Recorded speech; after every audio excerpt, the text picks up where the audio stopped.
Right.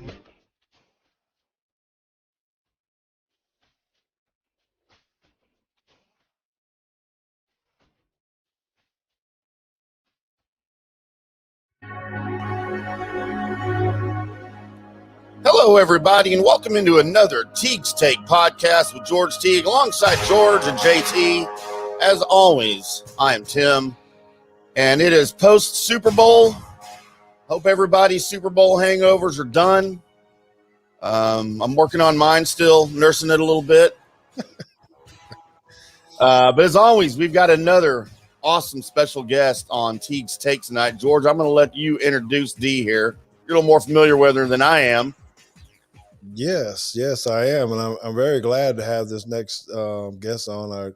I will, although it's been a long time since we've talked or really been around each other, I do consider a friend, just because of our time that we spent together at the University of Alabama. But I'm pleased to have on to our show for a lot of different reasons. But let me tell you about who we have here. I know some of you guys are watching this on the screen right now, but the others who are going to be listening to it only via audio, y'all need to know who this is. So this young lady that we have on the show today, at the age of 13, she was named the first. See, so part of this, what we're doing this month, is bringing on people who were the first at doing something, the first at doing something. So she was the first elite gymnast in the state of Alabama at the age of 13. She became the first African-American woman to sign an athletic scholarship to Alabama for the Crimson Tide. She was a member of the USA national team in high school. She participated in in international level in gymnastics while she was in high school. Also, she competed in the uneven bars, the balance beam, floor exercises, and the vault. She's a 17-time All-American. My gosh. 4-time champion, 9-time regional champion. In 1993, she set the NCAA record with perfect tens in five consecutive meets. Ended up with 7 total. And I might have missed some, but I know she had 5 consecutive meets. That was awesome. She's ranked number 1 in all around as an all around competitor, and she was the amateur athlete of the year. She's a female athlete of the year for the SEC freshman of the year, NCAA gymnast of the year, nominated for the NCAA female athlete of the year alongside the world and Olympic champions Mia Hamm and Cheryl Swoops. Man, y'all need to give it up for, I call her Dee Foster, but it is D. Worley. Thank you very much for being part of our show today. Roll Tide. Thanks Yes, for having me on. We're going to have to add 30 minutes to the end of the show just to make up for all the time you spent reading her accolades. Man, there was more. I had to cut out some of it because I was just like, man, I better run out of drink and everything else by that time. But and I see you already. One of your friends has already popped onto the screen. I don't know if you can see those already, but she's. I won't say her name, so she doesn't have her name on this. But it's the Alabama Nation. I know who it is. Okay. What up? What up, family? Yeah. So we've become friends via Twitter, kind of, sort of, through that, because she's always on the show or watching. So when we said that you were coming on, it was, she was delighted. She's good people. Yes, as well. So what we're going to do, if you don't mind, we want to spend the first part of this show really talking about you, what you're up to, talk about some of your mindset or what it has. I got a few questions for you, if you don't mind. And spending all it's going to be about D. For the first part of the show. Okay. That's awesome. Yes. And, it's for you to tell us exactly what you want, whatever you don't want to tell us, that kind of stuff. Then we'll come back for a break and we'll go into some other topics. And we're going to have you stay on the whole time. Okay. Sounds good. All right. So, as I was reading these accolades that you have, one of the things that really stuck out to me as a player, as a parent, man, to have perfect anything. We know how hard that is to do, or I do anyway. When you're saying you got perfect, what can you just talk to me about mindset? Of when you're going into a meet, and I don't know how often it really happens. You might get a 9.9, 9.95 or something, but to get a 10, What does that mindset have to be for you to actually get a perfect 10 in a gymnastic meet? Well, I mean, really for me, it was, this is going to sound a little bit cliche, but it really was about, training the way I wanted to compete.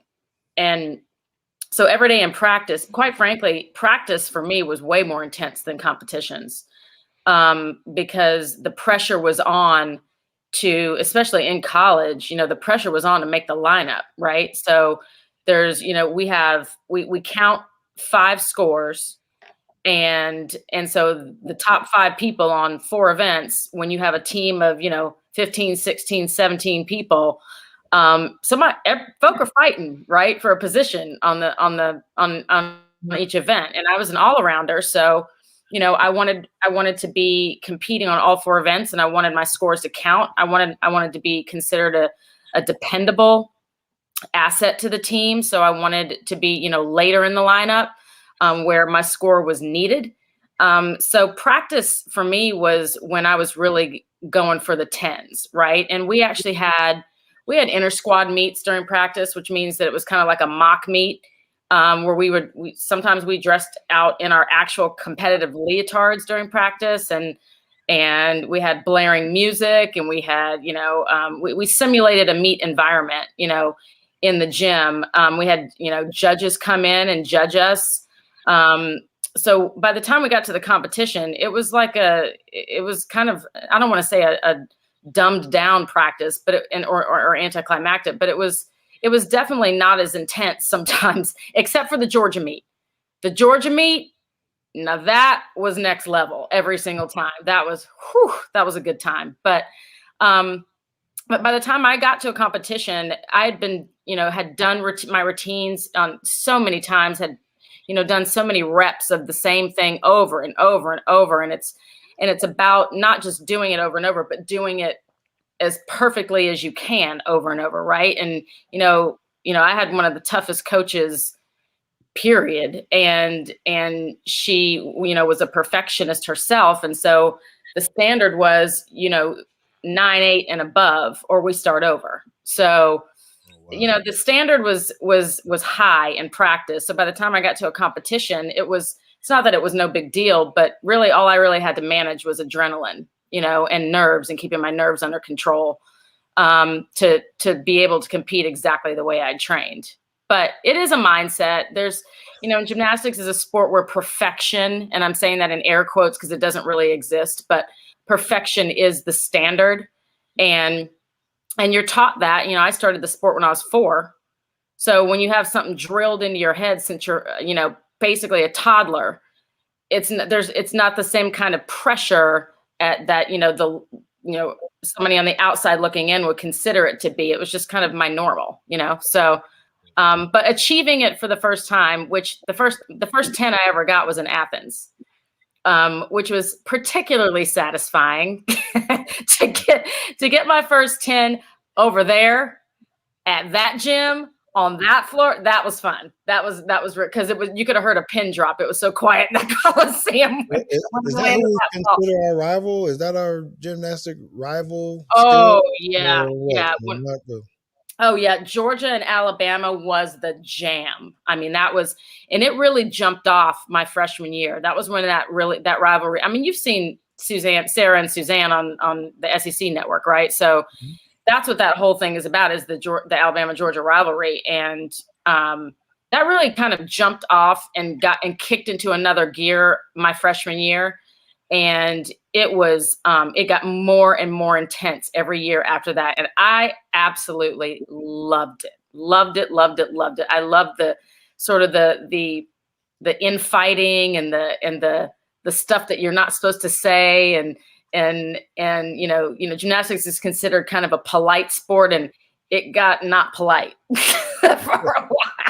And I loved it. I absolutely loved it. And I think as athletes, we all just appreciated that we could go there, as athletes, and do a deep dive into really wanting to kick the other team's tail. It was awesome. So what you had mentioned about mindset, and you're starting very, very early, at 4. who really influenced you like this? Did your parents have a big impact on you, or what really got you into the gymnastics world? I started at 4 because I was bouncing off the walls and my mom couldn't handle it anymore. And she said, I gotta do something with all this energy. And so she took me to a Y and they were like, she's actually she could really be an actual gymnast. You need to get her out of here and get her to a gymnastics gym. And, but who I really loved in the sport at the time was a gymnast named Olga Corbett. She was in the 72 and 76 Olympic Games. And she was from Russia, and she was more like a flying acrobat. I mean, she just was literally flying all over the place. Nadia was the perfectionist. She was the poised, polished athlete or gymnast, and Olga was an athlete. She was like a jock, and she was just literally flying all over the place. And I was like, I want to do that. And then from there, by the time I was 7, I was really, really serious, and I knew that I wanted to go to the Olympic Games by the time I was 7. And by the time I was 10, that's when I first moved to Tuscaloosa to train with David and Sarah. So you just kind of know when you kind of have an unction to function when you have a gifting in something. And I was very fortunate to have parents who encouraged me and took me seriously, even at a very young age, when I said I was serious about it and that's what I wanted to do. They backed me, obviously financially, and backed me emotionally, and made sure that, especially my mom, just made sure that I had everything in place that I needed to be teed up to win. So I was blessed, and I had literally the best mom in the world. She followed me all over the country. Every time I went to go train with a different coach, she kept getting job transfers and following me all over the place to, train in California and in Texas and Florida. And then by the time, I was a senior in high school, it was time to come home. So, and plus, I promised Coach Bryant, and you don't break that promise. So, Mm-hmm. So speaking of that, talk to us about the coming to Alabama. I mean, and I don't know, did you know that you were setting some history with being the first African-American to come be on the gymnastic team? Was that any talk with the family, or, what really happened there? Oh, for sure. Yeah. It was my stepdad was born and raised in Birmingham, and he marched with Dr. King, and he lived just a few blocks from where the bombings were at the church. And so it was super, super important to him that if I had the opportunity to seriously consider it, I mean, he never said you're going to Alabama because you have an opportunity to make history, but he made sure that I knew the significance of it. And they left the decision up to me. But and it came down to Alabama and Georgia for me. There were really no other teams in the country that were even in contention at that time, as far as I was concerned. I knew I wasn't leaving the conference, but when the rubber met the road, I wanted to go home, and I wanted to finish my career with the coaches who were very pivotal in helping me turn a corner in my career when I was younger. I went elite with David and Sarah, so I wanted to finish my career with the people who had been so instrumental in my career taking off when I was younger. And I promised Coach Bryant when I was 12. So again, no matter how long it's been since he went home to glory, you do not break a promise that you made to Coach Bryant. The end. So, but yeah, being able to make history as the first Black gymnast in the history of the program was very important to me. It was important to me then. It's important to me now. I don't, walk around screaming it from the rooftops or anything, but I do understand the significance of it. And it is something that I feel more honored and privileged and humbled by than anything else. It was just, it could have been anybody. And it just happened to be me. So I'm grateful for it. And I was grateful for the opportunity. And so I felt that it was my obligation to make the most of that and do everything I could to while I spent my time at Alabama and the time that I had there to make the most of it and represent the university the best way I could. Yeah, sweet. So tell us more about this Bear Bryant stuff. How'd y'all meet? Where were y'all at? Were you run into him at Dreamland, or what was going on? What happened here? Okay, so first of all, I've been eating Dreamland since I was 8. But yeah, like when it was still on the dirt road and they still had they still had the no farting sign on the inside. Yes, there used to be a sign that said that. But no, when I was 12, I actually went elite at 12, and they, Tuscaloosa News did a little story about it, and I went to practice one day, and Sarah said, Coach Bryant sent for you. He wants to see you. And I, of course, thought she was kidding. And at the time, he was her boss. He hired her. And I said, no, he didn't. She said, he wants to see you tomorrow. And so I called my parents. My dad said, I'm taking off work. I'll be there tomorrow. And so we went to Coach Bryant's office. And of course, I took the day off school. I mean, this is monumental. Everything stops. The world stops when Coach Bryant sends for you. And I went to his office and we walked in, and, my dad was kind of a big guy, and it was, had a kind of a dominating presence, and he entered a room like a locomotive, and but in front of Coach Bryant, he was like a submissive little cat. He was like, yes, sir. And, so Coach Bryant invited us in, and he told us to come in and sit down. So we sat down, and he was just the biggest man. I remember his hands. They were like the size of my entire abdomen. They were just huge. He was huge. And he had that thing, he had just that I don't even want to call it old school. It was just, it was almost like he was regal. It was just, I had so much respect for him, and he just oozed, you need to respect me, and you just can't help it. And so we're sitting there, and he said, little lady, he called me little lady. He said, little lady, I read about you in the newspaper. And I said, yes, sir. And he said, I understand you're a pretty good gymnast. And I said, yes, sir. And he said, I expect you to come to the University of Alabama when you're of age. You understand me? And I said, yes, sir.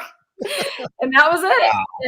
And so it was more like an ultimatum than anything. It was like a demand and a command. And, I said, yes, sir. And that was it. I gave my word. So that was it. And he signed an autograph for me, and he gave me the poem, if you believe in yourself and have dedication and pride and never quit, you'll be a winner. The price of victory is high, but so are the rewards. And I just loved him. And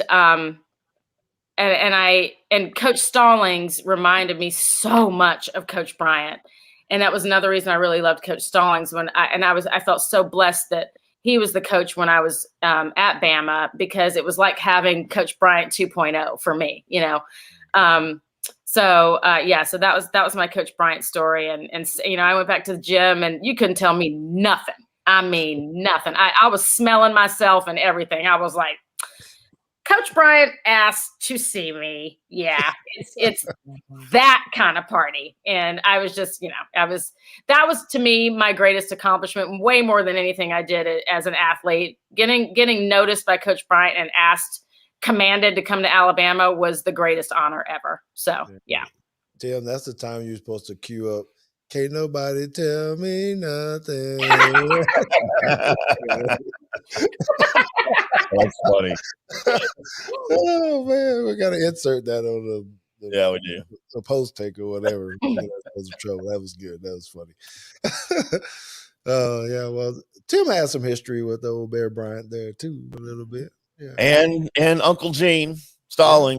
My dad played football with Gene Stallings at A&M and under Coach Bryant and Jack Pardee and all those boys for a period of time. So, I knew as a kid Jack Pardee and Gene Stallings, and just I had no idea who they were till my football consciousness kicked in as a teenager. Yeah. I saw Jack Pardee on the sidelines of the Houston Oilers. I'm like, I know that guy. Yeah. Pretty interesting. Amazing. Yeah. But don't you feel so just privileged now that that's part of your infrastructure and your DNA? Like it's a thing, right? Yep, absolutely. Yeah. It's interesting. And what is up with, I'm totally diverting for just 1 second because it ticks me off, but why do people call Coach Saban Nick? Who do they think they are? His name is Coach. Can you imagine calling Coach Bryant Paul ever in your life? Can you imagine anybody in the media addressing him as Paul ever? Nope. Thank you. Thank you. The times are changing. Whatever, man, whatever. Well, I know Not we can better either. I'm not down. I'm not down. His name is Coach Saban. The end. Okay, next question. I agree. So I gotta ask because I don't know, and because I always got in my football brain, and you keep saying you're elite. And to us, when you say you're elite, that just means you're good. But this has a different meaning to you in the world. Is this like having 5 stars or 4 stars? What does that mean? How do you become an elite gymnast? What is that? It is similar to the star system in football. So back when I was training, we only had 5 levels. So there was, and we called them classes. So there was class 4, 3, 2, 1, and then elite. And you started at 4, then went to 3, 2, 1, and elite. And you had to qualify on each level. You actually had to go to a qualifying meet and hit a certain score in the all around to qualify to the next level. So they had a base score that qualified for each level. And so you had to hit that. And so I hit that score when I was 12 and became the first one in the state of Alabama to do that. Oh, wow. Wow. Did y'all know that? JT, did you know that? I know you're the mastermind of knowing all those kind of things. I didn't understand that. So, anyway. I knew it was a class. I didn't know how many there were. Well, now there's 11. So now they don't have classes. Now they call them levels, and they have level, and they do it the opposite way. So level 1. What's that? And they start 10 to. No, they start at 1. So now it's level 1, 2, 3, 4, 5, or maybe it starts at level 3 or something, and then it goes all the way to level 10, and then after level 10 is elite.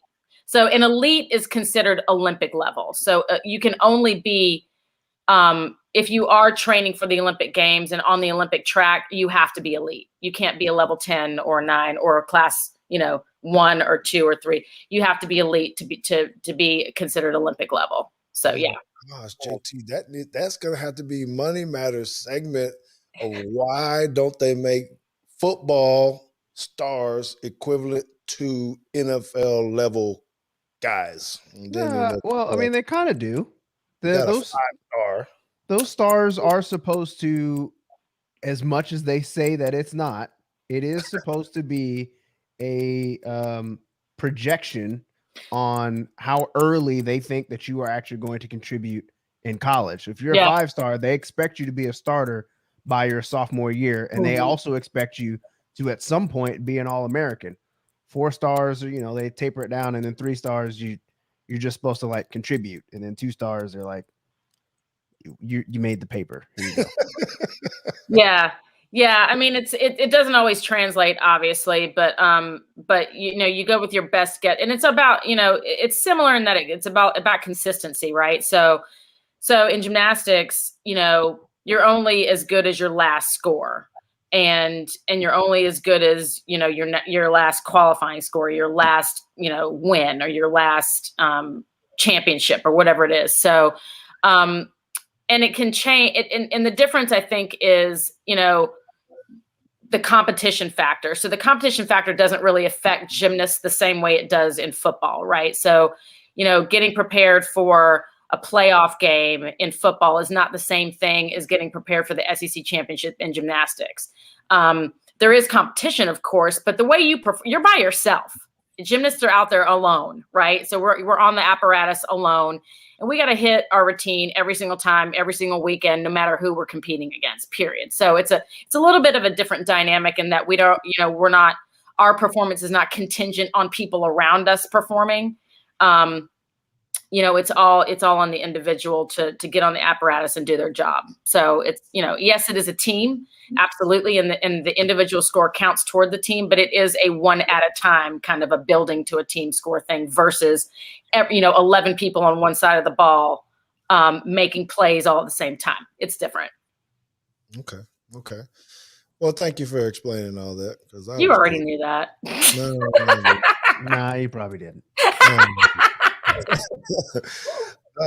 So tell us what you're up to now, though. The Spoon Flower, I was sitting there looking at the website, and Did you go down the rabbit hole? Because you can trying to figure out what. you can be on there for hours and hours and hours. Yeah. So I work for a company called Spoonflower.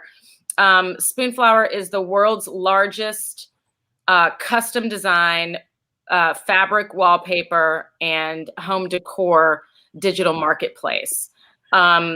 We are a company that is the largest, the world's largest e-commerce enabler for artists, makers, and consumers, connecting them in sort of an ecosystem. And so it's fabric, wallpaper, and home decor products. And it's all custom made. So it's not like there's a big warehouse with, a bunch of wallpaper stacked up against the wall and a bunch of fabric. Everything's custom designed and made to order based on the orders that come in. And it is the most unique company I've ever worked for in my 20 plus year career. It's the most amazing company I've ever worked for, quite frankly. And I've worked with some of the best marketing minds in any industry in major metropolitan cities. And I have to say that this company is just phenomenal. We just announced today that we are moving from 25,000 square feet factory space to 110,000 square feet of factory space, which is a major jump. It's massive. Yes. Yeah. And the company's based in Durham, North Carolina. And we also have offices in Berlin, Germany. But it's an amazing company. It's a company that really fuels the creative economy. And with COVID happening last year, our business tripled. By the third quarter of last year, the company's business tripled. And it wasn't because of COVID, but it was accelerated by COVID. This is a 12-year-old company, so it's been doing well for a really long time. But when people started staying home more with lockdowns and work from home, became kind of, instead of a nice to have, it became a requirement in many industries, and people are spending a lot more time at home. People who have a bent toward DIY and crafting really gravitated toward our company and started doing things at home and spending time with family by doing things at home. And this company is just kind of one of those companies that was the lightning in the bottle kind of scenario where, people have more time on their hands and were following their passions in the creative economy. And you'd be surprised how many of our artists and makers in our community, people who were, furloughed from their jobs, actually were able to through Spoonflower, able to power a brand new career. Making things like scrunchies and, of course, masks. So, the mask business went through the roof. It's a really interesting company, and we're going to be hiring 100 people this year. We've got very aggressive growth goals, and I'm really excited to be a part of it. I'm the director of public relations with this company, and I'm really just fortunate and blessed to be a part of it. And I work with some of the most amazing people and professionals. It's amazing how they've assembled this group of just stellar professionals who just really know what they're doing and have a wealth of experience. So I'm really blessed. It's a really cool place to work. Oh, that's cool. Congratulations to you. And thank you for sharing that. Yeah, Thank you. It is. And you guys can find her if you guys want to know more about that. Make sure that you guys go to spoonflower.com or Spoonflower on Instagram, Twitter, and Facebook. You can go check out what that company is all about as well if you want to dive into that a little bit more as we have. So that's the first part of our show here. She's done a tremendous job. I'm really interested. I definitely wanted to hear about her mindset and the family and all the stuff she has going on. But you know what I want to hear, guys? I want to hear what she thinks about Major League Baseball and them changing their balls. So let's make sure we talk about that right after this break. ProfoundSites.com for your personal and commercial needs. Websites built, repaired, secured, maintained, and found. Brent Thomas and ProfoundSites.com provide e-commerce development, website development, online marketing, web, mobile, and e-commerce consulting. With over 10 years experience, Profound Sites is responsible for creating GeorgeTeague.com, where you can hear Teague's Take with George Teague every week. Brent Thomas and Profound Sites can take you through the entire pain-free process of building your new website. From initial discussion to planning, design, to coding, and making your site live and discoverable on the internet. Contact Brent Thomas at ProfoundSites.com or email him at brent@ProfoundSites.com.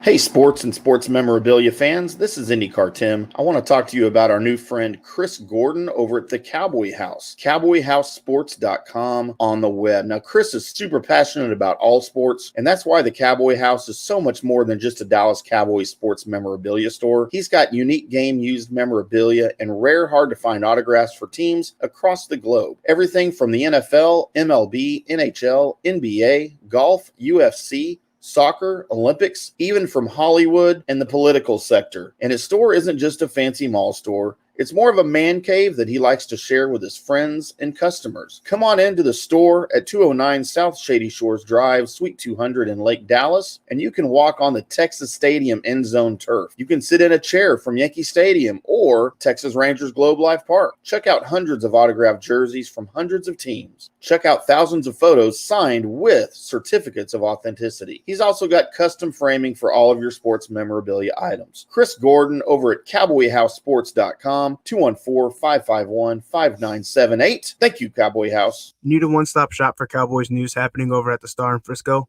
Click on over to cowboyssi.com, featuring Mike Fisher with 30 years experience covering America's team. It's the most popular of all Sports Illustrated sites and home to the Cowboys Blitzcast podcast. Cowboyssi.com is the place to get inside your Cowboys. With such a talented team of writers and reporters over there, you'll always know the latest about personnel and roster moves, salary cap issues, and draft class status. Click on over to cowboyssi.com and get the inside scoop on America's team. 3R Sports Graphics. Hello, everybody. You've probably seen the graphics that are out on social media every week that announce the guest for Teague's Take for that week, as well as their credentials listed there on the graphic as well. Those come from our good friend Tyler Sanders over at 3R Sports Graphics. Now, he only works for schools, so we need to mention that. Some of his proud schools are Liberty Christian, Parish Episcopal, Legacy Christian, and Fort Worth Christian. These are custom graphics for your school's athletic department. Hire Tyler Sanders and 3R Sports Graphics, and you will work one-on-one with a graphic designer. You will get final score graphics the night of the game, unlimited graphics with a one-year contract, and you can fulfill the sports information director role of a school, but for a fraction of the cost. And he will handle this for you every week. He puts it out on social media for you as well. He handles that. Give Tyler Sanders a call with 3R Sports Graphics, 713-933-9767, or you can shoot him an email, tsanders2405@gmail.com. Tyler Sanders, 3R Sports Graphics, on Twitter at 3R Sports and the number 1. And check out his Twitter feed. He's got all of the examples. You can scroll through his feed and look at all of the graphics as he's done for everybody. Tyler Sanders, 3R Sports Graphics. Give him a call now. Thank you, Tyler.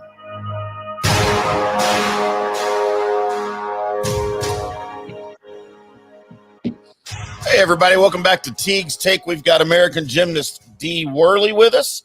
And we're talking been talking some gymnastics and stuff, which was, man, I don't know. I don't guess I knew that much about the technicalities of all of that and the history behind it and everything. That was pretty interesting. Dee, thanks for sharing all of that. She's going to hang on with us here for the rest of the show. We're going to talk some football a little bit later. We've got some way too early NFL power rankings for 2021 we're going to talk about. But first, it is time for America's favorite segment.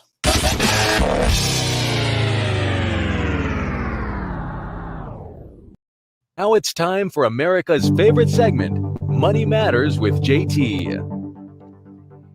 So this week, we are going to, I think this might be the first time we've actually talked about baseball on this show. It is. I know, Tim, you like baseball at least a little bit, right? I love baseball. Oh, we'll see. Okay, well, great. At least I can appeal to somebody. Second favorite sport. Because, baseball is low on the totem pole for me as far as the sport goes, but I do like a lot of the science behind baseball, because it's all stuff that we know intuitively, even though people don't really think they understand physics. But you know this already. So baseball has decided to change the way they make their balls just slightly. So a lot of the articles that you read will talk about the COR of the ball, which stands for coefficient of restitution, which is really just a fancy way of saying when you hit the ball, how fast does it go back to being spherical? So when it comes off the bat, does it go back really fast? Does it go back a little bit slower? And what they've done is they've made it less bouncy. It's supposed to come off the bat a little bit slower in a sense than it used to, designed to reduce the number of home runs hit. So over the last 10 years, there was a big jump between 2011 and 2016 on the number of home runs hit per game. It used to be at 0.86, which was less than one home run per game. And from 2011, 2016, it jumped up to like 1.3 or something like that, which is pretty considerable. Right. So now it's been uneven, but it's been climbing, and the MLB has decided to kind of put a cap on this and try to dip it back down.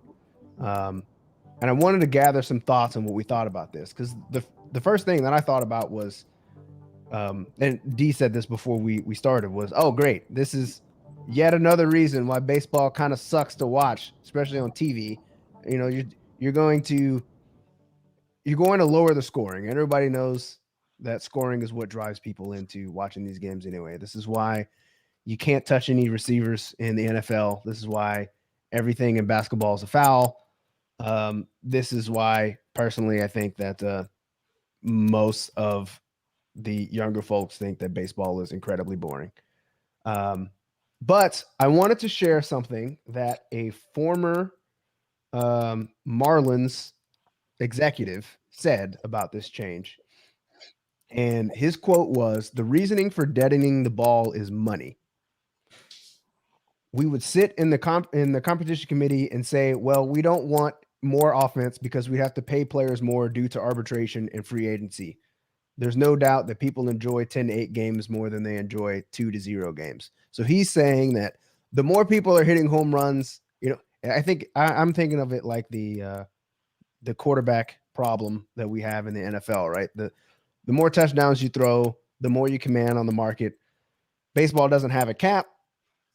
Football does. So they're trying to reduce the offense so that according to him, they are trying to reduce the offense so that they don't have to pay players, especially home run hitters, absorbing amounts of money come off-season time. Okay. Of course, it's going to be money related. Yeah, and I don't know if I'm supposed to go first, but there's a couple things in that, and I won't give all my points, but just for ones you hit right there. I don't know about this whole money thing, because what they're going to do by changing the balls is they're still going to allow, now other people are going to have to make more plays. The pitcher might not be able to throw, or they won't throw as many strikeouts, because the same way they were hitting a lot of home runs, there was a whole lot more strikeouts. So the pitchers look really, really good, which means you had to pay them instead of or maybe you had to pay them and the hitter. But now changing the ball, you're going to create more play on the field, right? So shortstops, second baseman, right fielders, left fielders, everybody's going to have to get more involved now. And does that create a different kind of problem when it comes to money, as far as that goes? Will it lower the score of the game? I don't know. So I did tell you guys before we came on that I did call some people about baseball. Kyle Hay, our baseball coach at JP2, actually brought up a good point. He said, hey, for us in the baseball world, he said, what this is like with having so many home runs, he said, Could you imagine having a football, a super football that just you could throw 100 yards and every pass was a Hail Mary? He said, yeah, a quarterback. He said, and that's what we don't want. That we need to be able to play more college-like baseball where they got to actually learn how to play baseball. Do they use metal bats though? Well, that's another one, right? I think that's a whole nother topic. The titanium bats, all the things that changed. They changed the lacing on the balls before, and I had to be involved in that some as an athletic director when they made the smooth laces or lower laces that made the ball faster, right? And then now they're playing with the higher raised laces, which is all part of what you're talking about. So I don't know. As I was reading on it and thinking, I think some of it was a little bit fishy. I do think that the manufacturers, the owners did want more home runs maybe for a little bit. They were questioning about it, and then it changed all of a sudden, like overnight. So I think they up to something. Baseball had an entire marketing campaign based on this premise in the mid to late 90s. I don't know if you remember the commercials with God, who was it? John Smoltz and was it Greg Maddux was the other one, I think, about chicks dig the long ball. Oh yeah, I do know Greg Maddux was in that commercial. Yeah, so I mean, and of course McGuire was in it because he was big back then. But I don't know about selling Teague. I didn't mean to cut you off. Sorry, George. Go ahead. No, I'm good. So they just did this in Korea with the ball. They slightly deadened the ball in Korea. I don't know what the premise there was for doing it, but it made a drastic change in their slugging percentage was down 14% on average, and home runs went down by a full 1/3. Total number of home runs for the season, which is real drastic. I don't know if that would happen here.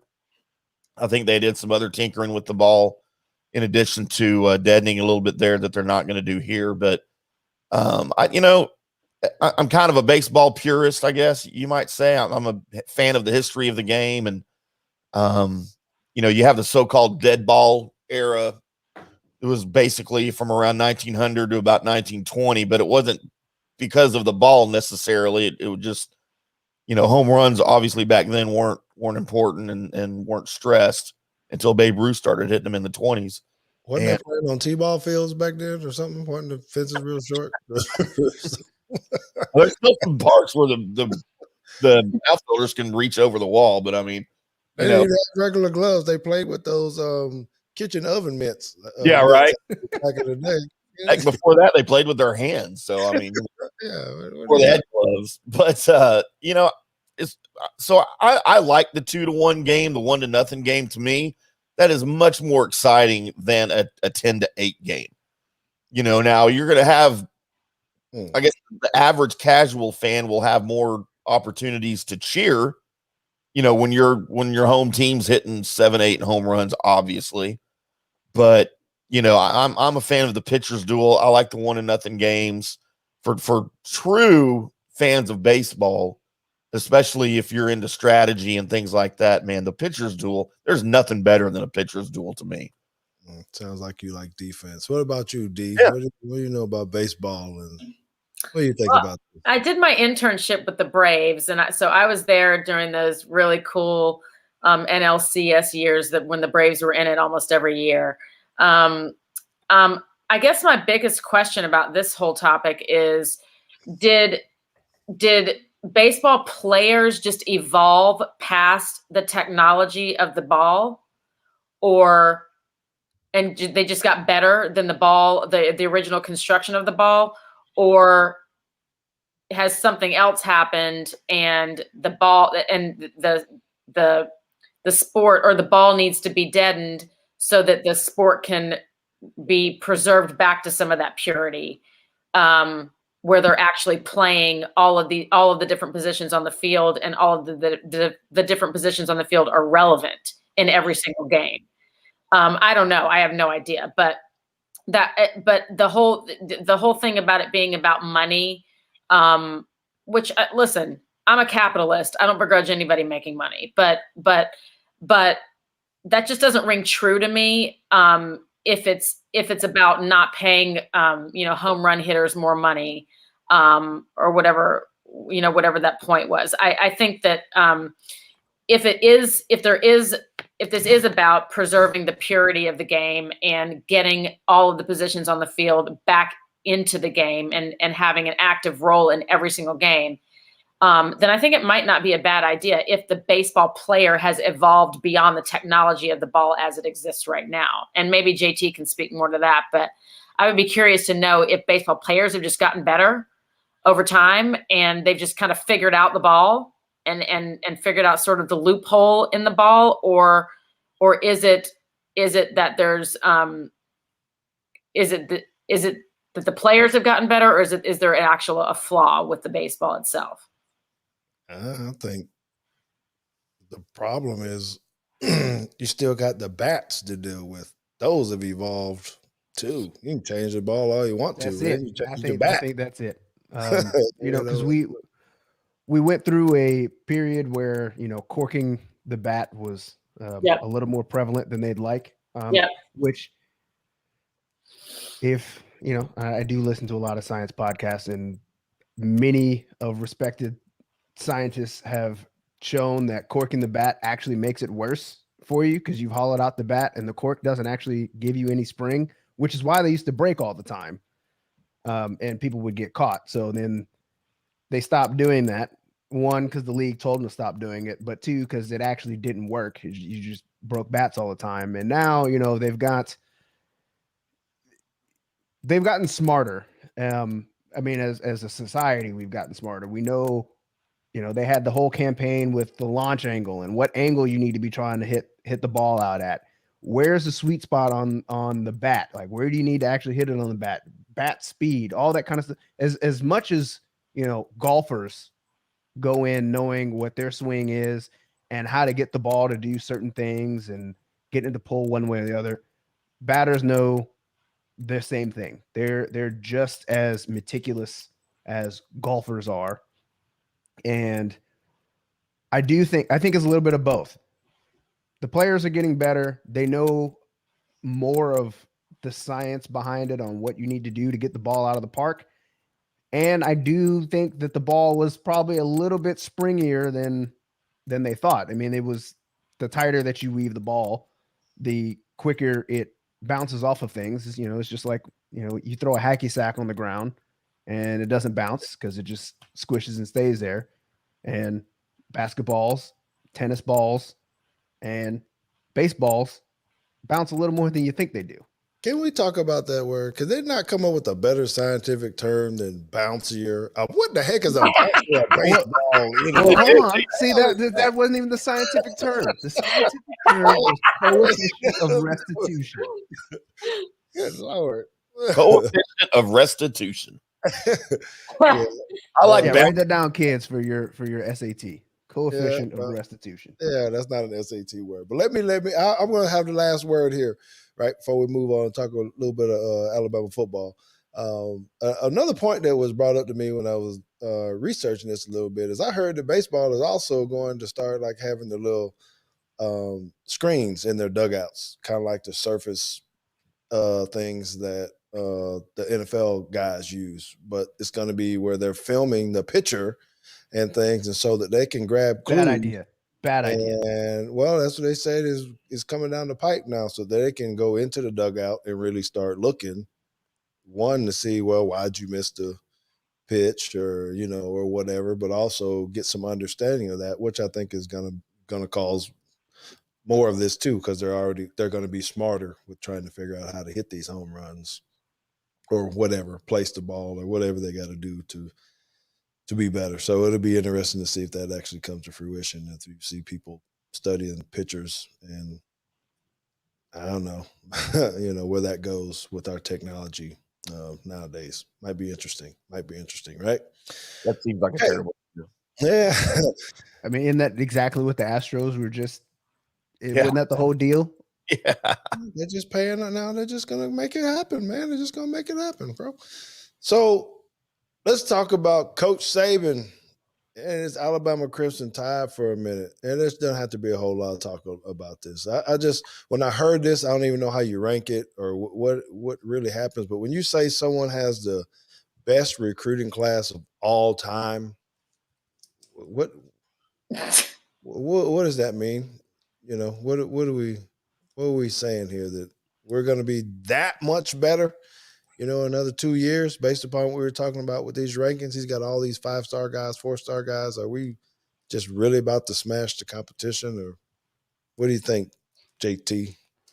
Well, how they calculate this is they give every player a rating, and I think it's down to like it's either 3 or 4 decimals out. So you can go and you can find at least, you know, if you use something like 24/7 Sports, you can find who is the top recruit of all time based on their rating, not necessarily just a 5-star, 4-star, but you can break down the, you know, it's kind of like your Spark. Well, I guess they don't do Spark ratings anymore. But, you know, I think it's out of 100, and, you know, you can get 92.8643, whatever. And I don't know the full algorithm, but I think it was Florida. So somebody can correct me if I'm wrong. That had the bar before of the quality of talent that they brought in. You know, it's not necessarily like you brought in 18 5-stars, therefore it's the best. It's some kind of standardized system that they have. And when you add up all those numbers and divide by some coefficient or whatever, and you get a grade, Alabama's recruiting class this year was fractions of a point better than Florida's in 2011, I think. I don't know.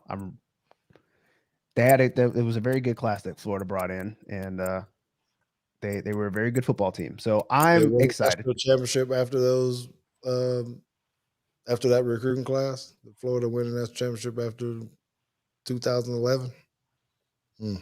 I don't think so. I think, you know, I kind of think that was a product of, you know, 2007, 2008, 2009, those years, which is kind of what we're seeing now with Alabama, right? You've got 2015, 2017, 2018, 2019, and then 2020. And once you, because I think the question we had on the run sheet is like, how did he do this? Yeah.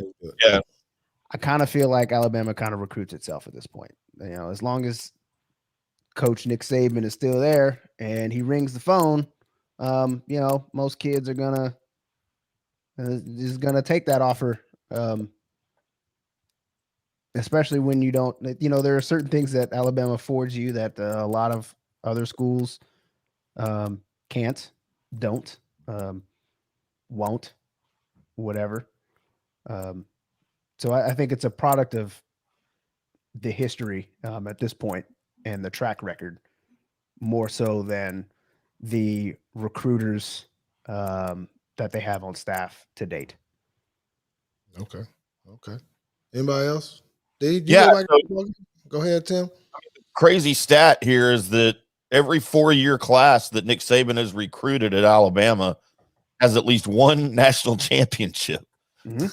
Over 14 classes. I mean, that's like JT said, that kind of speaks for itself, you know. And I think I remember you one day, George, saying that, you know, why you picked Alabama. Well, because at this point, at least, that was probably true back then too, but at least at this point, it gives you the best chance to be an NFL football player. You know, kids know that these days. So it's kind of I've been calling Bama NFL U. I mean, everyone, you know, there's this debate: are you know, running back U or tail or you know, DBU or whatever? And I've been saying we're NFL U, and we're also head coach U as well. I mean, to me, the things that makes Coach Saban, because let's tell the truth and shame the devil. It's him. Okay, it's him. He's the secret sauce. The end. But the thing that makes him so remarkable, and I think, you know, 10, 15, 20 and beyond years from now, it's not even going to be arguable. It's not going to be a debate about him being the greatest coach in the history of college football, is that he's got all of these intangibles to deal with that no other coaches have to deal with. Nobody has the level of coach turnover that he has. Nobody. And I'm not talking about, water boys. I'm talking about OCs and DCs. Almost every year are out of here. I mean, this is unheard of. He is having to deal with major personnel changes in coaching staff every single year. The distraction of that every playoff season and and if they go to the SEC championship and the national championship, the distraction that is, including this year, this is tremendous pressure to be under, and also just an absurd standard to maintain every year in and year out, and to have to recruit against all of that noise, right? This is noisy stuff that goes on every year. Rat poison, as coach would say. What's that? He would call it rat poison. Rat poison, exactly. And to have to recruit against all of that. But I think one of the things that Coach Saban, sort of a niche that he has carved, is which is totally not the tradition of the University of Alabama at all. The tradition of Alabama is you wait your turn to play, right? But not anymore. Under Coach Saban, if you're a freshman and you can ball, you're playing. So that is kind of probably how he has sort of found a little bit of a MacGyver that he can rig a little bit in terms of recruiting all these 5-star players at the same time and having them all sign in the same year without entering the transfer portal, en masse, is because he's saying if you can compete and win your position, you're going to compete and you're going to win the position. So compete and win the position. So kids are coming there to freaking compete. You know what I'm saying? And worst case scenario, a lot of times you're Smitty, the third best receiver in a core of, just obnoxious talent, and as a freshman, and it's 2nd and 26 in the Natty, and it's 2 and a Smitty, and you're on the map, right? As a freshman. So, I mean, and again, he's number 3 on the totem pole in the receiving core. So this is just, Coach Saban has managed to stack the talent deck. Yes, of course, every school can do that, but he's stacked the talent deck in a way where they're saying, I'm going to beat this guy for this job at this school. And they don't want to go in the transfer portal. This is not normal. This is not normal. It's lightning in a bottle, and he's doing it every year. And so for that reason, I've been contending for a long time that he really is the greatest. And I am a Bear Bryant purist. Okay. I am like to my grave, Coach Bryant, but it's not even arguable. This man is maintaining a standard and really redefining what dynasty means in an era of football it's increasingly difficult to do that. And for all those tangible reasons. So it's harder to win today. It's harder to win a national championship today than it ever has been. There's more games. Now you got to win 2. You got to win a conference championship. Then you got to win 2 extra games after that in order to claim victory. He's done it in 2 different. You got to not have your center go out. And I mean, come on, a beat.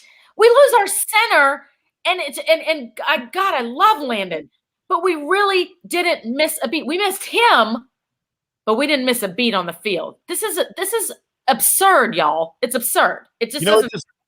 It just dawned on me, D, while you were talking, why Nick Saban hired Bill O'Brien as his offensive coordinator. Because he knows he ain't going back to the NFL anytime soon. You say that. Ain't nobody hiring that dude back in the NFL anytime soon.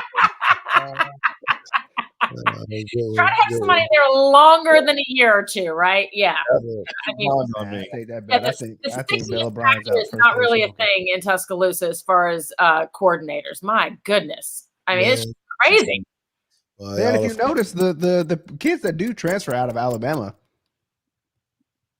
I can think of one that transferred out and is balling. Made it somewhere. Yeah. Alvin Kamara is the only one that I can think of. One. I mean, I'm just saying, and I was personally very threatened by the transfer portal because first of all, when George, when you and I were there, this didn't exist. You don't leave. you sign with a school, you're there, right? You're not going anywhere. If you lose your job, you lose your job, and just get your degree and get to stepping, right? This transfer portal thing, it just didn't happen. And if you did, you lose 2 years of eligibility, right? Especially if you're going within the SEC. That's right. They're jumping They still do. It ain't nothing now. And I was really threatened by that. But people don't want to leave Tuscaloosa. They know. It's the cachet. That is NFLU. And they know it. So. I think we're going to leave it there, fellas, because she got me hyped up in here. I'm like, ooh, we're about to talk Bama for the rest of the show, boy. She's going off over here. I'm about to go get my, I do have some Dreamland barbecue sauce right here behind me. I was going to go ahead and break out some ribs and Nice. just get it going. But, man, I think we're going to go ahead and head to another break here in just a second because, this has been really good. And I do thank you, all of you, for tuning in and listening in. Make sure that you do give us those likes and those follows and continue to watch us every single week, Tuesday nights here on Periscope, YouTube, Twitter, all of that. So we'll be back here shortly. We got to talk about the GOAT, the other GOAT, Tom Brady, and got to talk some NFL football and see what we think. Who's going to be the champions next year? We'll see what everyone thinks. See y'all. Go Cowboys!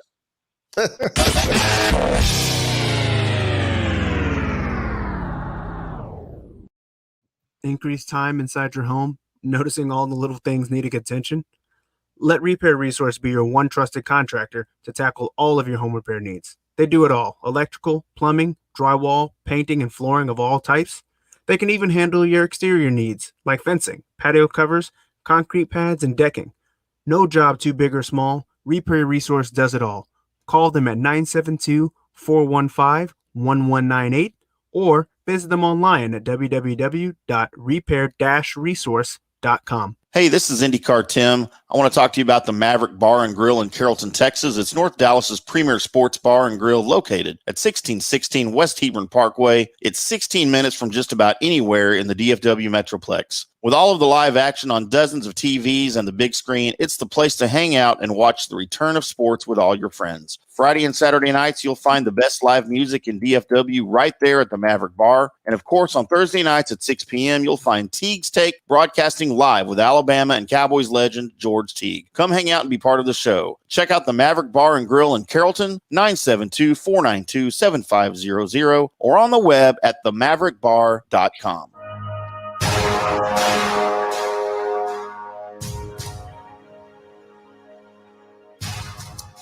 Welcome back to Teague's Take. We're having nothing but fun here this Tuesday night. As George said before leaving out on this break, make sure you guys like, subscribe, share the podcast, share the link to the videos either on Facebook, Twitter, or YouTube, wherever you decide to watch it. And of course, we ask that you subscribe to the show on whatever you listen to your podcasts on, whether it's iTunes or I guess it's Apple Podcasts now, Spotify, iHeartRadio, radio.com app, all of that good stuff. You can find Teague's Take. We're having a good time. And guys, it's time to start talking about the Super Bowl. Yes. As we have the GOAT versus the kid, and it wasn't even close. I did not anticipate that ass whooping. No, I didn't either.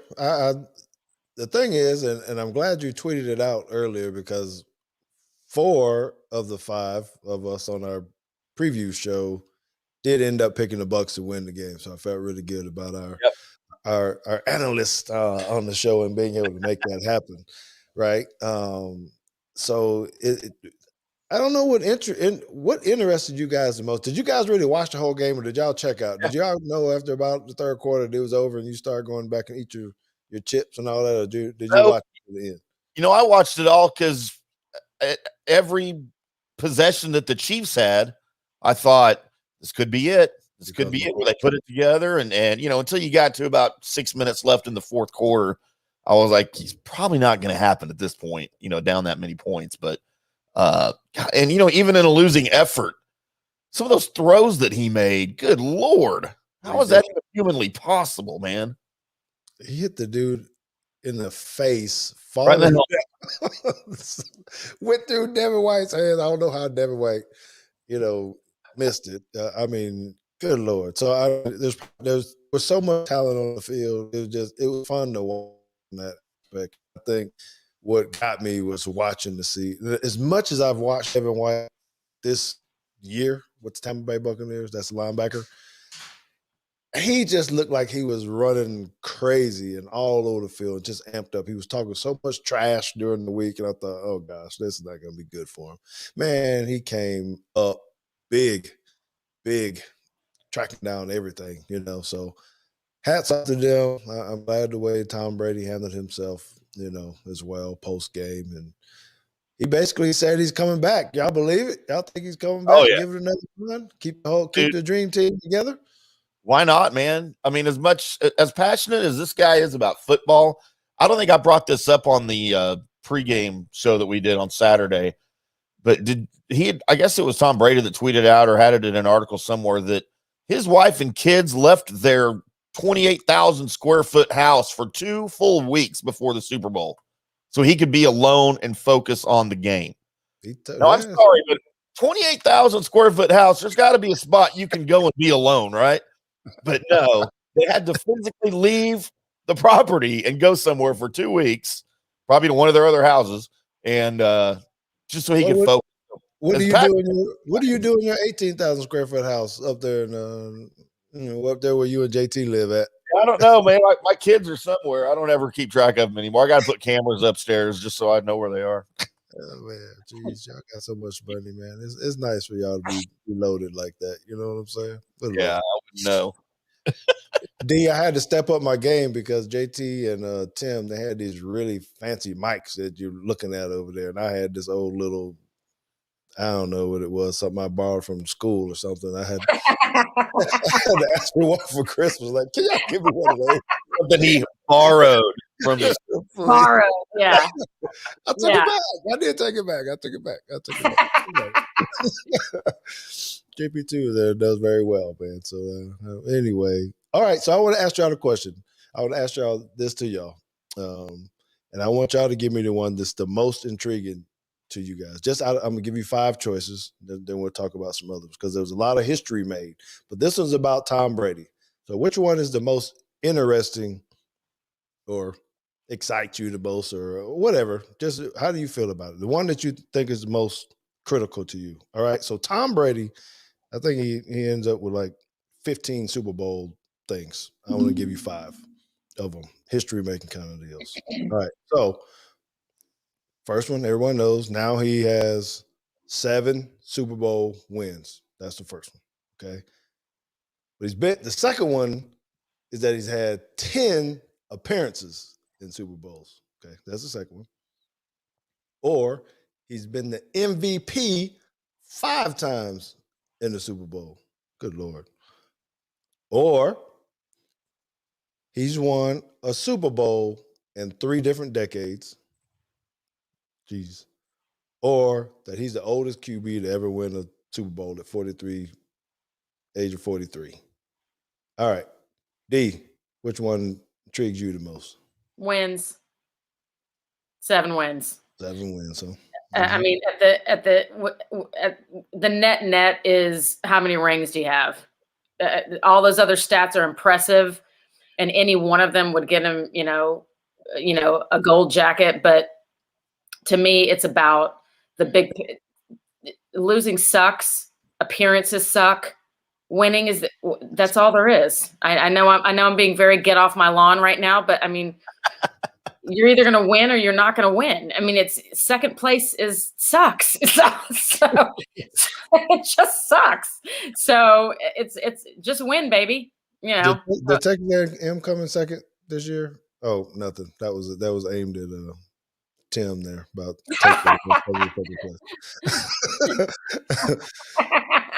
No, but they would have. Right. Okay, Tim. So what do you think about those 7 Super Bowl wins, 10 appearances, 5 MVPs?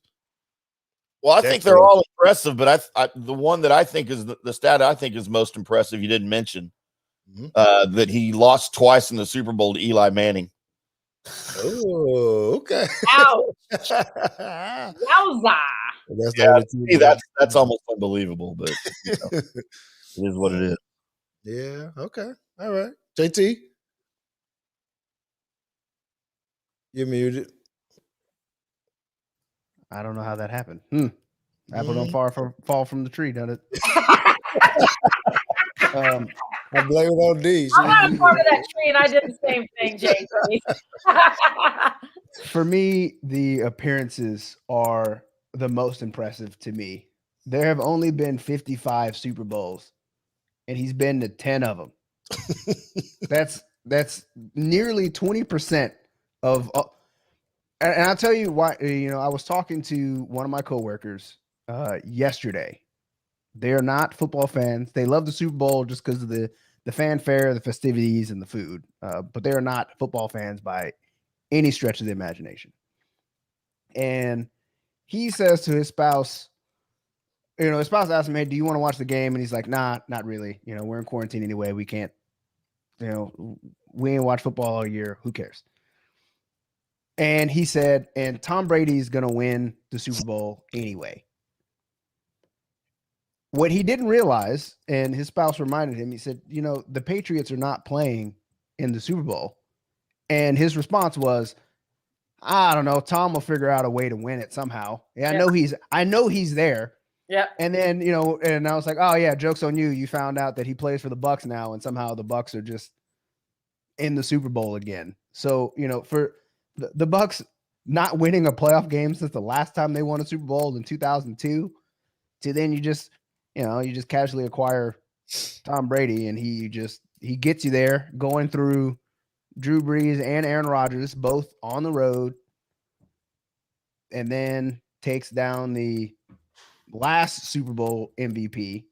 I give him credit for the wins, but I also give him credit to get there, because there's a ton of people very few people win it, and very few people even get there to have a chance to win it. And the fact that he had a chance to win it 10 times, I can't even remember. He's been winning Super Bowls basically since I can remember the NFL as a season, there as a thing that people watch. Tom Brady has been winning Super Bowls. Well, he did say, how old did you say he was? D, make sure. How old is Tom Brady? 40. In football years, 187. He looks good for his age, I tell you. Quarterback years. He's 187 in QB years. Yeah. Oh, that's so funny. Well, there's so much there, but there's a whole lot of history made, right? And I want to give a shout out to Sarah Thomas, as well as being the first female referee to officiate in the Super Bowl. That was pretty cool too, to be able to see her in action. I think she actually threw a flag too, didn't she? Didn't she flag somebody? That might be something for her too. But Another first. Really cool. Huh? Another first. Oh yeah, so it's really cool just to be able to see what's going on. And I don't know the ladies' names, but I believe there's some female coaches on the Tampa Bay staff as well, which means they can get their rings as well, and that's pretty cool. And one I didn't know until I was looking this up was I didn't know Bruce Arians was the oldest coach to ever win a Super Bowl. For some reason, I thought the guy from Seattle. And he was also going to be had they went when he was in Arizona, he would have been the first coach to play a Super Bowl in their home stadium the first time. Yeah. He was older than Dick Vermeil? Yeah. Huh. By like 2 or 3 years. Wow. So there's a whole lot of stuff going on there. And that was one of the things we talked about, just the magnitude of the game, playing at home. I mean, we could really talk about this game a lot. But what does that do, fellas, for this next year? When we're talking about power rankings and where it's at. Now free agency is about to hit. Everybody's trying to figure out what are we going to do with COVID. People having surgeries. Mahomes just having surgery on his foot today. Quarterbacks changing places, and all these kind of things. So I want to see how you guys rank your teams right now. And D, I know we didn't give you the opportunity to do this, but maybe you can tell us where we're going wrong after we tell you our 5 rankings. So I'm going to breeze through it. I'll start first, okay? I'll go 5-1 on how I got the power rankings. We won't go 10. I'll go 5. My top 5. My 5th team in the power rankings are the Seattle Seahawks. I think they're still in it. Anytime you got Russell Wilson, I know they're not going to let him go. They're still going to be good, right? Plus, he gave a lot of pressure on making sure they hire the right offensive coordinator this year. So hopefully that he's being bought into that. Next one is Buffalo Bills. They were sneaking up on me last year. I just think the quarterback play, the way they went, I think after another year of preparation and now being there, having Stephon Diggs, that defense is going to be better, putting them at 4. 3, I got Green Bay Packers. I think Aaron Rodgers is on a mission. He was so upset and mad and everything else. And he ain't leaving town. I don't believe some of this stuff. I think he'll be there for another one. And he's just going to have a chip on his shoulder, similar to Brady, I guess, and is going to want to do some things. I'm going to put the Chiefs at number 2, kind of for the same reason. I think Mahomes is going to come off of this. He ain't happy about losing that game and not scoring no touchdowns. Neither is Tyreek Hill. Kelsey is mad for dropping passes. I mean, they got embarrassed. So I think they're going to be back, and they're going to have a lot of redemption. And the way, I don't know if y'all heard Bruce Arians on the press conference afterwards, but he was talking a lot of trash, even to them, slight way, saying that they should have hung 45 on them. I don't know that I've heard a head coach say that after a Super Bowl, but that was kind of, man, that one kind of hit me like, woo.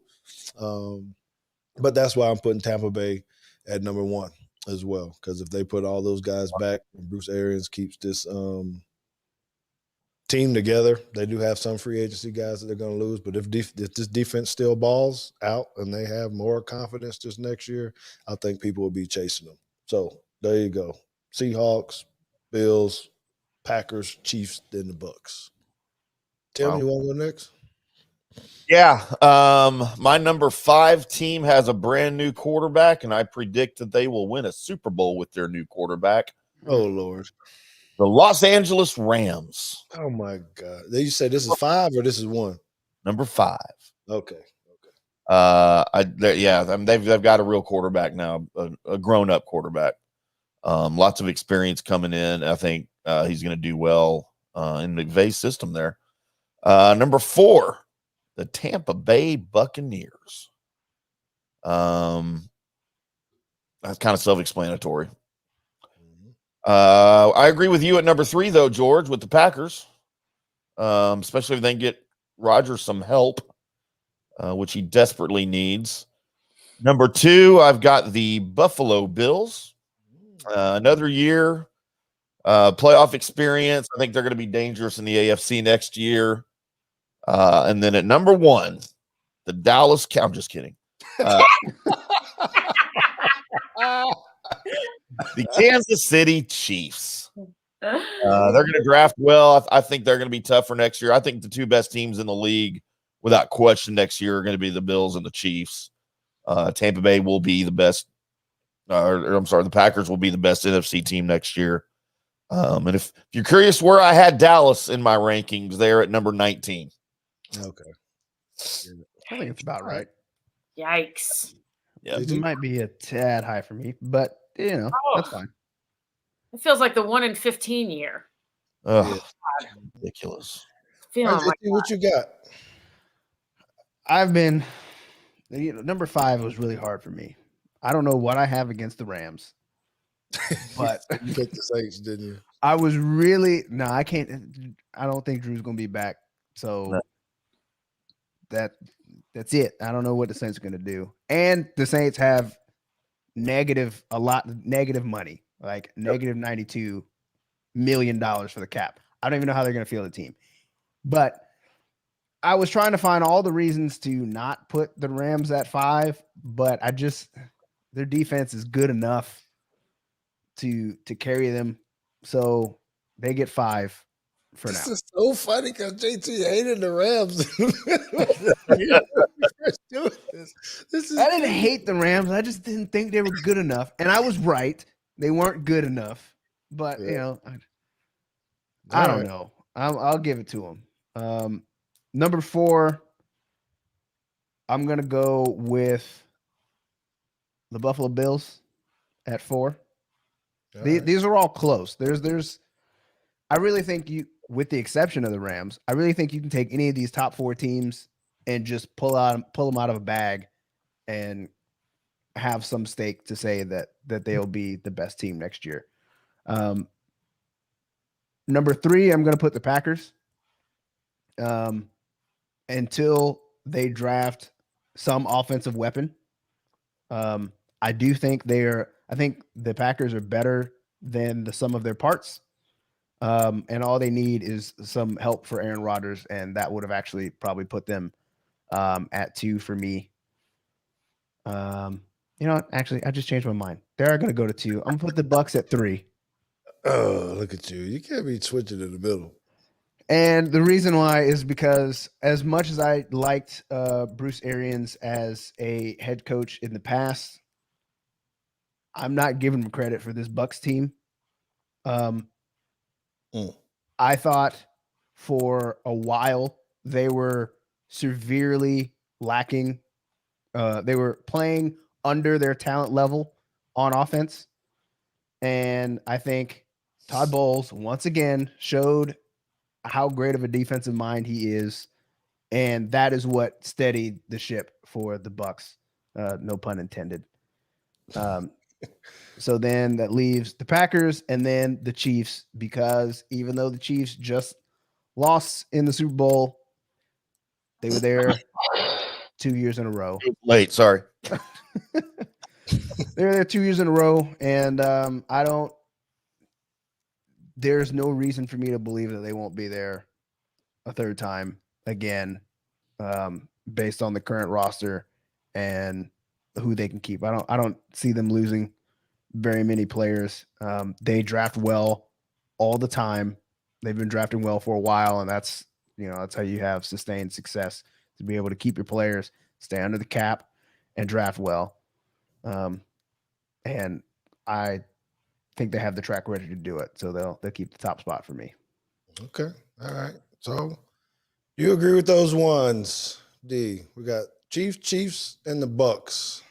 What do you think? I know you kind of been out of the game a little bit, but you heard our analysis a little bit. So Listen, I'm way out of the game. Like I said, I've been off the NFL grid for a while now. I pretty much only watch college ball now. So my rankings would be solely contingent on how many Alabama players play on each team.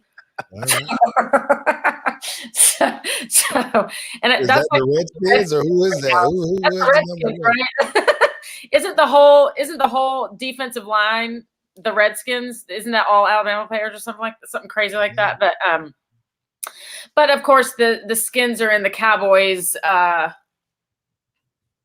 conference, so I can never ever listen. I'm holding on to the last, but hope springs eternal. As far as my Cowboys, I'm just going to go ahead and rank them number 1 by default because I have to. And because I'm so off the grid, I'm just going to be blissfully ignorant about how bad they are. And I'm just great. How many games did they win this year? 6. Okay, great. So it was much better than a 1-15 season. So as long as we're better than the 1-15 season right now, I hope springs. And that's my story, and I'm sticking to it. Cowboys for the win. By the way, the Baltimore Ravens have the most Alabama players on the team. Really? More than the Skins now? Yeah, Cleveland and Pittsburgh have 3. The Ravens have 5. I thought the Skins, I see, I maybe even 2 seasons late, but I thought they had like everybody. I thought they have 2. They got a bunch of people must have gotten traded then, because they had way more. Jared Allen. Yeah, Landon Collins is not there anymore. Okay. What about Jonathan Allen? Yeah, Jonathan Allen and Deron Payne, I think, are the only 2. Oh, wow. Okay. Yeah. Okay. Well, Ozzie Newsome's taking care of his boys up there. Of course. Baltimore, so he knows what's up. He knows what's up. Yeah. All right. Well, one more time, D, tell us where the website for your company that you're working for now. Can you please tell everybody how to, where you're at? before we wrap this show? Spoon Flour, spelled exactly like it sounds. Spoonflower.com, and on social media, it's at Spoonflower, and it is the world's largest custom design fabric, wallpaper, and home decor digital marketplace. So if you have a bent toward home design, DIY, or even if you're not a DIYer like me, I am not a DIYer. I don't want to know how something is made. I just want it to show up at my house and I want to put it in the house. I'm one of those. So I don't know how to spell DIY. Exactly. It has a D, a Y, an I, and a Y in it. But I'm Does definitely. anybody know what that means, or am I just rolling with Do it yourself. Do it yourself. Do it yourself. Thank you. Yeah. So I'm definitely not of that persuasion. I am a, just make it for me and send it to me kind of girl. So Spoonflower can accommodate both of those audiences. And it is just a really cool marketplace for fabric, wallpaper, and home decor. And in the creative economy that we're in right now, it's really caught fire, and a lot of people are we're actually acquiring 30,000 new customers every month.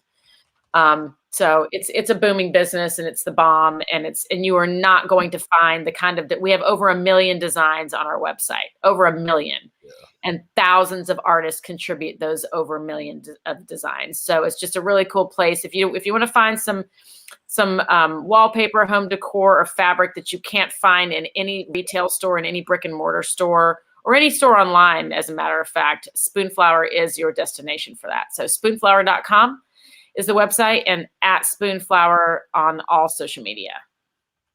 All right. Well, thank you. And no, I did not know what that acronym meant, because I'm not that type of guy either. I don't do it myself. Work too hard. Someone else got to do it for me. But the one thing I am going to do, Tim, is I am going to buy a $100 ticket at John Paul II High School. I think I might have sent this to you guys before. We are giving away a Toyota RAV4 2021 $100 raffle ticket. Will put you in to win one of those. I already have one, but I'm going to buy me another one just because my grandbaby might need one. At some point in time, I'll just go ahead and give it to JT.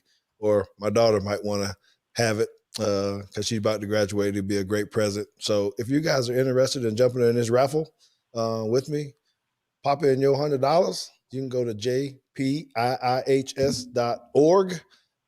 It's going to pop up right for you. Click on the raffle, the car raffle and auction, and pop in your $100. Jump in. Only 1,000 tickets. Not very many of them left. When I sent this out on the tweet not too long ago, 10 tickets went fast. Another 10 went pretty fast. So might as well get on in. All right. It's a pretty sweet deal for $100. Pretty good odds. Yep. So thank you guys for a great show. D, thank you. I know we kept you overtime and asked you to stay on long with us, but we really, really appreciated it. Hope we get a chance to speak with you again, visit with you again in the future as well. It's all good. Thank you, family, for having me on. Roll Tide as usual, and I really appreciate the airtime and getting to share with y'all, and I'm honored to be a guest. Anytime, George. You know your family. Okay, I got you. Thank you. All right, George, any more housekeeping duties for us? Man, no. We just always got to say thank you to the sponsors, man, because they make the show go. And hopefully someday soon we'll get back on the road again, because I got my itch. I went back out to the Maverick Bar to watch the Super Bowl game. And, man, just looking at the stage, it just felt weird not being there, we look forward to those times again. But thank you all for all the support that you give us. Y'all make sure that y'all tune in again next Tuesday. We got another female first. She is the first African-American lady who's actually been she owns a recruiting company, and she has been approved by the NCAA as someone that you can use and can represent athletes. Man, it's really awesome. I'm looking forward to talking to Monica Thomas next week. She is here. She's locally. She worked with us with Blue Gray football, and she's doing big things for high school kids across America. So Very nice. Seeing you guys next Tuesday.